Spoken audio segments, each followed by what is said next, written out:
BHEL అనేది ప్రభుత్వ రంగ సంస్థ అని ఆ సంస్థకు ఇచ్చిన కాంట్రాక్ట్ లో అవినీతి జరిగిందని అనడం సరికాదన్నారు మాజీ మంత్రి జగదీష్ రెడ్డి. అయితే దీనికి కౌంటర్ ఇచ్చారు సీఎం రేవంత్.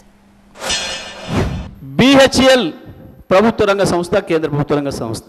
మన రాష్ట్ర ప్రభుత్వ రంగ సంస్థలు ట్రాన్స్కోజెన్కో ఒక ప్రభుత్వ రంగ సంస్థకి ఇంకో ప్రభుత్వ రంగ సంస్థకు మధ్యన ఒప్పందాలు జరిగితే అందులో ఏందో మతలం ఉంది అని చెప్పేది అమాయకత్వమా, తెలివితక్కువతనమా, లేదా మోసం చేయడానిక, ప్రజల్ని మోసగించడానిక? ఏముంటుంది దీంట్లో? ప్రభుత్వానికి ఏ రకంగా ఇలా పొరపాటు చేయడానికి అవకాశం ఉంటుంది?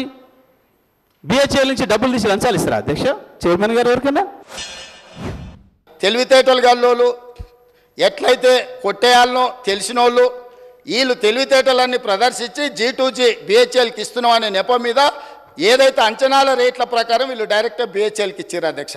BHELకు 4000 మెగావాట్లు దాదాపు 29,000 చిల్లర కోట్లు. నేను సబ్జెక్టు కరెక్షన్, నేను రికార్డు మళ్ళీ తీసుకొని చెప్తా అధ్యక్ష. ఆనాడు ఒప్పందం చేశారు. BHEL నుంచి వీళ్ళ బినామీలు, వీళ్ళ బంధువులు, వీళ్ళకి కావాల్సిన వాళ్ళు సివిల్ వర్కులు మొత్తం మళ్ళీ BHEL నుంచి వాళ్ళ కాంట్రాక్ట్ ఇచ్చారు అధ్యక్ష. ఈరోజు విచారణకి ఇస్తే ఎందుకు గుండెలు బాదుకుంటున్నారు అధ్యక్ష?